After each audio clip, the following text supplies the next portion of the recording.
Un día como ayer y un día como hoy, un martes 17 de marzo y un miércoles 18 de marzo, obviamente, de 1987, se da uno de los shows más esperados y tal vez uno de los más violentos, caóticos, salvajes que se dieron en la Argentina. 17 y 18 de marzo se presenta en el estadio de Ferrocarril Oeste, en el barrio porteño de Caballito, The Cure, por primera vez, y quedó marcado hasta en la vida misma de Robert Smith y su diario íntimo.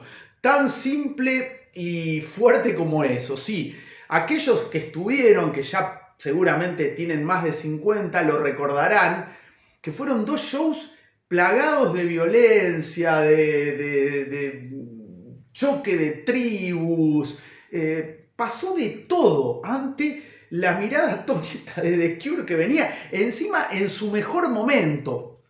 Bueno, Richard Coleman, el gran Richard Coleman, asistió a los dos shows y él contaba, decía, The Cure viene en su estado de gracia, en su mejor momento, como pasó con The Police, cuando viene allá por el 81, cuando viene Queen, que llegan en su mejor momento, los Guns N' Roses en el 92, en su mejor momento. Bueno, The Cure venía ya con el éxito universal de The Head on the Door y ya estaban el 5 de mayo, iban a editar Kiss Me, Kiss Me, Kiss Me, prácticamente 2 meses después de este concierto que lo organizó, acá está, el señor Daniel Greenbank, que también recomiendo el libro, que son unas memorias, Te amo, te odio, dame más, ya saben por dónde viene el nombre de este libro de Greenbank, pero cuenta lo que pasó, y bueno, los teloneros fueron La Sobrecarga, muy buena banda de Trenkelauken, de corte punk, de corte post-punk, que tuvieron un exitazo llamado Conexión París, el que decía, oh, París, tan, tan, tan, tan, tan, tan, viajando hacia el este, Sentidos Congelados también, temazos.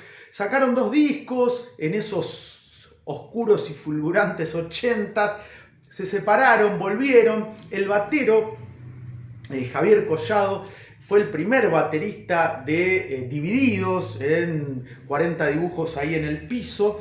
Y bueno, ellos fueron los teloneros, tuvieron como invitado a Roberto Petinato en saxo para el tema Viajando hacia el Este, que hay una muy buena versión de No lo soporto en el 2011, que recomiendo. Bueno, recomiendo este libro de Sebastián Duarte, The Cure, La leyenda dark, que es como una especie de revista, libro que me encanta.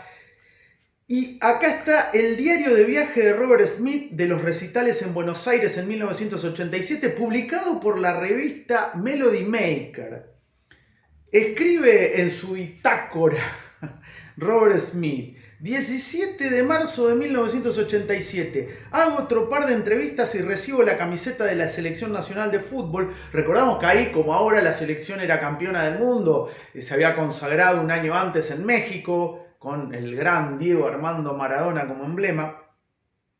Dice, recibió la camiseta de la selección, un ramo de rosas rojas y el mensaje de un hombre que hace insanamente... que luce insanamente parecido a Tootsie, el personaje que interpretó Dustin Hoffman en la película. Bueno, véanla, no la voy a spoilear, busquen Tootsie y se van a dar cuenta. Y luego el sonido de vidrio roto, se vino la noche. Al parecer ha habido una confusión, nos dijeron que hubo reventa de entradas, qué raro. 19.000 entradas vendidas para un campo que soporta 17.000 personas. Fueron 20.000 por noche, aclaro, según los cálculos de la época. Como lógica consecuencia apareció un grupo de, entre comillas, punteros. No sé cómo lo habrá escrito Robert Smith en su diario, tratando de llegar al área de juego por otros métodos. Bueno, a la cancha, porque tocaron en la cancha de Ferro, como decía. Un disturbio a gran escala se sucede, numerosos autos policiales tumbados, varios perros asesinados, no fueron asesinados, fueron maltratados, lo cual es muy condenable obviamente, y un vendedor de panchos muerto de un paro cardíaco, que sí es cierto. Tocamos, a mí me gustaría ver el original, a ver cómo puso todo esto, pero bueno. Tocamos en medio de una ensordecedora algarabía durante alrededor de 2 horas, antes de apresurar la huida gritando, subimos a un auto para escapar. Terminó traumado Robert. Eso fue el 17, ayer se cumplieron 39 años, hoy se cumplen 39 años de esto que escribe ahora Robert, que acá aparece en la revista Rock and Pop, obviamente, y acá están los disturbios, todo el quilombo que se armó. En la mitad del set hay varios uniformados con fuego en su cuerpo, con la mayoría de sus camaradas refugiándose bajo el escenario de la incesante y despiadada lluvia de monedas, piedras, butacas, vasos. Desafortunadamente no todos estos objetos son tirados con puntería y Paul Thompson es el primero de nosotros en ser golpeado.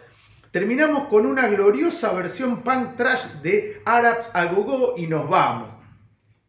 Afuera el campo no tiene nada que envidiarle a Beirut y estamos más que aliviados de haber podido alcanzar el refugio del hotel. Me voy a la cama hecho pedazos, los otros pasan la mayor parte del tiempo en el bar mientras yo sueño con asesinato.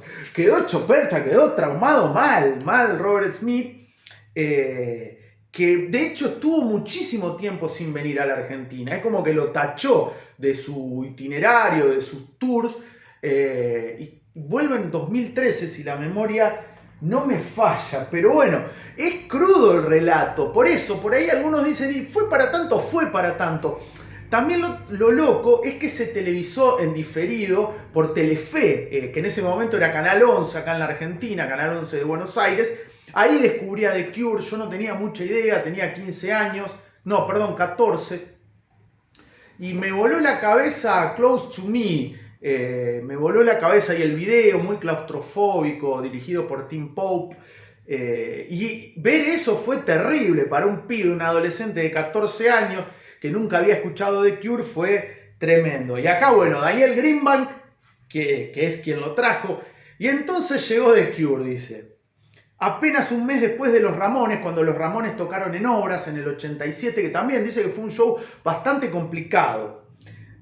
Entonces, dice, 17 de marzo del 87, el primer concierto de The Cure en Ferro quedaría en la historia por varias razones, y en lo personal puedo decir que fue por el aprendizaje que me dejó. Vaya, si no le habrá dejado aprendizaje a Don Greenbank. El campo y la popular trasera estaban divididos por el alambrado de la cancha. Y esa misma noche quedó demostrado que se trataba de un gravísimo error, algo que a partir de lo que pasó se iba a modificar para siempre. Muchos de los que estaban en la popular tiraron abajo el alambrado a fuerza de golpes de borceguíes, provocando desmanes, heridos, detenidos y un descontrol general. Como el disco de Gatos Sucios, Descontrol General. Un clima de incertidumbre muy pesado. Era una violencia de una ferocidad inédita. Y eso de que algunos sacados mataron a varios perros de la policía a patadas no es un mito, fue real. Bueno, acá hay versiones encontradas, porque, bueno, acá Greenbank dice que sí. Hay otras versiones que dicen que no hubo. Bueno, creer o reventar. Se había corrido esa bolilla que habían estos inadaptados HDP, habían matado a patadas a perros policías. Después se dijo que no. Bueno, acá Greenbank dice que sí. Es una nebulosa total. Ese primer concierto estuvo desbordado antes de arrancar, cuando los que no tenían entradas porque estaban agotadas intentaron y lograron entrar a la fuerza al estadio. Y es que por aquel entonces era fácil colarse en Ferro, la gente entraba por encima de los paredones que daban a la avenida Avellaneda y los alambrados laterales. Bueno, si alguien fue a Ferro, es hincha de Ferro, conoce la cancha, que comente por favor si es así. Seguramente sí, porque Greenbank estuvo en la organización. Voy a ser sincero, dice Daniel, estábamos todos cagados hasta las patas. Se veían gradas prendidas fuego, gente corriendo, botellas que volaban, robos en medio de la confusión. En un momento algunos rompieron la valla de contención delantera del escenario e invadieron la tarima de los fotógrafos que se vino abajo. Una locura total. Andy Cherniavsky, la fotógrafa que cubrió el show y que también estuvo en el de los Ramones en Obras, dijo en su momento que se sentía una corresponsal de guerra. Bueno, tan errado no estaba Robert Smith cuando decía que parecía Beirut, que era zona de guerra. Terrible lo que sucedió. Bueno, acá aparece Roberto Pettinato también para darle un toque de color. ¿Qué tiene que ver Pettinato con los dos shows de The Cure en la Argentina en Ferro? Luca es mío, este libro muy recomendable de Petty, con un título que es provocador, fiel al estilo de Petty. Bueno, Roberto Pettinato, como decía antes, fue invitado a tocar el saxo en Viajando hacia el Este, el tema de la sobrecarga, que fueron los teloneros de The Cure. Pero asistió con Luca Prodan. Dice, y así es como llegó el día de ver a The Cure en Buenos Aires en la cancha de Ferrodios. Nunca viví algo así. Pero de pronto ya no recuerdo en qué momento con Luca escuchamos vidrios estallando. Iban a ir a ver, se ve que estaban como acreditados como músicos. Cuando miramos, vimos a cientos de policías armados con perros Doberman que intentaban traspasar ventanales. Los perros se lastimaron y su furia creció mientras tomaban carrera dispuestos a llevarse todo por delante y masticar lo primero que encontraran. Comenzamos a correr y Luca dijo, «Esperá, Roberto, ¿a dónde vamos?», me preguntó agitado Luca. «Allá, a las carpas, ahí están los Cure y estaremos a salvo», dijo Petty. «No podemos ir ahí», respondió Luca. «Es la única solución, dale, la sé de tu hermana», le dice Petty. Todo sucedía muy rápido. Fue un clima de guerra terrible, porque diferentes versiones van corroborando lo que decía en su bitácora de viaje Robert Smith. «Seguimos corriendo», dice Petty. «En el medio, segundos antes de abrir la carpa, Luca me frenó. Yo no puedo entrar».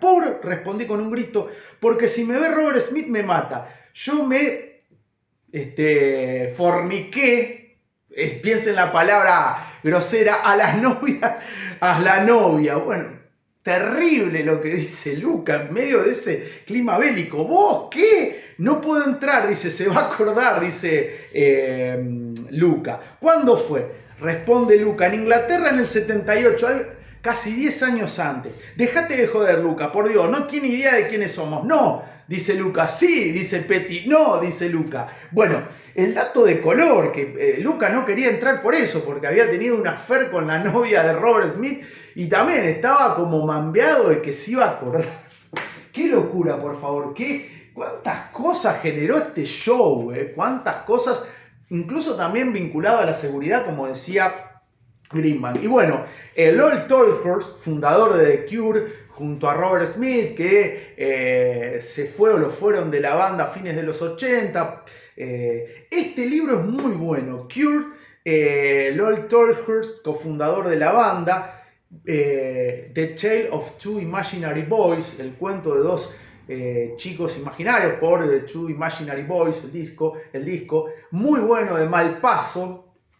Le agradezco a mis hermanos Ignacio y Leo que me lo regalaron para un cumple. Y obviamente no va a quedar afuera la crónica de Lol Tolhurst. Dice Lol, en 1987 se llama Roto el capítulo, ya arranca heavy. En 1987 hicimos nuestra primera gira en Sudamérica. Aterrizamos en Argentina en marzo de 1987, poco después de que el general Leopoldo Galtieri y sus secuaces abandonaran el poder. En realidad, bueno, Galtieri no, fue cronológicamente el dictador Viñone, el último. Pero bueno, tras la guerra de las Malvinas arrestaron al odioso y autoproclamado y ebrio, agrego yo, presidente, y el grupo de muerte, el batallón de inteligencia 601, fue desintegrado. Fuimos una de las primeras bandas de nuestra generación en tocar en la nueva Argentina que surgió con el fin de la dictadura. A pesar de que habían transcurrido algunos años desde la restauración de la democracia, el país todavía se estaba reestructurando. Parecía que cualquier cosa podía pasar. De hecho, al tiempito se da el levantamiento de Semana Santa de los Carapintada en abril de 1987, o sea, un mes después del show de The Cure. Sigue LOL. Dimos los 2 conciertos en el estadio de Ferrocarril Oeste, que tenía capacidad para 25.000 personas. En 48 horas nos verían unas 50.000 o unos 50.000 fans argentinos. Era gente que antes no nos había visto y tras haber vivido bajo el yugo fascista tenía mucho que celebrar.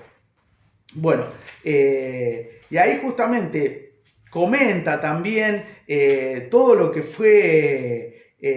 lo que iba pasando. Por ejemplo, dice en un momento: me volteé hacia la derecha para ver a Robert, miraba con determinación, no se iba a retirar ni a rendir por la violencia. Habíamos ido a Argentina a tocar y eso es lo que íbamos a hacer, eso comunicaba su mirada. El público iba llegando. De hecho, cuenta también Robert Smith que cuando estaba tocando el tema 10-15, le cae una botella de coca, le da en la cara, y ahí para y dice algo, y después continúa. Fue realmente un caos, fue algo realmente bélico, un clima prácticamente bélico. Además hay que sumar que se juntaron tribus que se llevaban para el lado de los tomates, mal, punks, heavies, post-punk, gente ávida por ver a The Cure, que era realmente algo impensado un par de años antes. Bueno, toda esa mezcolanza o esa alianza o esa conjunción de tribus también colaboró y mucho para que el clima se agitara de una manera tremenda, tremenda. De hecho, antes de comenzar, Daniel Greenbank salió a decirle que por favor se tranquilizaran porque si no, no iban a venir más bandas extranjeras, que había que aprovechar. Bueno, tiró todo lo que había que decir para que las masas se controlaran. Bueno, también como dato a tener en cuenta, creo que lo nombré en el transcurso del video, ya estaban despidiendo de Head on the Door, que fue el disco que definitivamente los catapultó al estrellato. A partir de allí, The Cure, si bien era una banda reconocida, popular ahí, ya tuvo el estatus de super banda. Y estaban ya finalizando, dándole los últimos toques a Kiss Me, Kiss Me, Kiss Me, que como decía, saldría un 5 de mayo, o sea, menos de 2 meses después de estos turbulentos y caóticos shows en el estadio de Ferrocarril Oeste. Se tiraron muchas teorías de por qué se armó esto. Por ahí se decía que era una guerra de productoras, porque lo trajo Greenbank y había otros productores que estaban ahí. Y bueno, miles de conjeturas, como pasó con esto de los perros, que no, o sea, no se sabe a ciencia cierta. Estaría bueno que si alguien tiene una información real de qué sucedió, si realmente pasó esto con los pobres perros policías por parte de estos inadaptados, o si es puro verso, porque corrió mucha información, no había redes, y bueno, y todo se magnificaba, los diarios, las revistas, los noticieros hablaban de The Cure, que era una banda que incitaba a la violencia, y mucha zaraza y estupideces que nada que ver. Robert Smith es más bueno que Lassie. Y bueno, pero el tipo salió, se plantó, porque cuando le dijeron de salir, otro hubiera dicho, no, yo no salgo. El tipo salió, se bancó todo el clima bélico que había, la batalla campal que había, se la bancó como un duque y eso es lo que vale. También te recomiendo este libro, Oraciones por la lluvia, la historia de The Cure, de Fernando Paino, licenciado en Historia de la Universidad de Madrid, fanático de The Cure. Es muy interesante este libro, que lo compré en pandemia, no sé cómo llegó hasta mí, pero está muy bueno. Como verán, soy fanático de The Cure. No tengo remera, pero sí tengo la de Siouxsie. Los que son fanáticos de The Cure sabrán por qué tengo la remera de Siouxsie. Cuenta la leyenda que cuando estaban necesitando un guitarrista, Siouxsie, no me acuerdo quién se había ido en ese momento, lo llaman a Robert Smith, y Robert lo que contrapropuso fue que en esos shows de Siouxsie los teloneros fueran The Cure. Le sirvió muchísimo. Bueno, Robert tuvo que hacer doble función, pero le sirvió mucho porque llegó a un público masivo el de Siouxsie. En ese momento era mucho más popular Siouxsie, obviamente, que The Cure, y le sirvió mucho. Bueno, acá vuelvo a mostrar The Cure en ferro, la revista Rock and Pop. Mira ahí cómo estaba, ahí bien darky. Y acá todos los quilombos que había, que hubo. Bueno, estalló, no el verano, sino estalló el estadio de Ferro. Bueno, comentarios, por favor. ¿Alguno de ustedes fue a ver alguno de estos shows memorables, caóticos, salvajes, que se las bancó? Más de 2 horas estuvo tocando, o sea, no pararon los tipos, lo cual demuestra lo profesionales que son. Siguieron tocando. Bueno, contar eso, por favor. Suscribirse, que no cuesta nada, que es solamente un tic, suscripción, y te va avisando cuando aparecen nuevos videos, y un me gusta si querés. Pero bueno, ¿sabías que un 17 y 18 de marzo fueron martes y miércoles? ¡Qué loco, plena mitad de semana. Se presentaron por primera vez en 2 shows que fueron realmente caóticos. Los gloriosos de Cure en el estadio de Ferrocarril Oeste. 39 años se cumplen de estos 2 shows que marcaron a fuego justamente la historia de los recitales en la Argentina. ¿Lo sabías?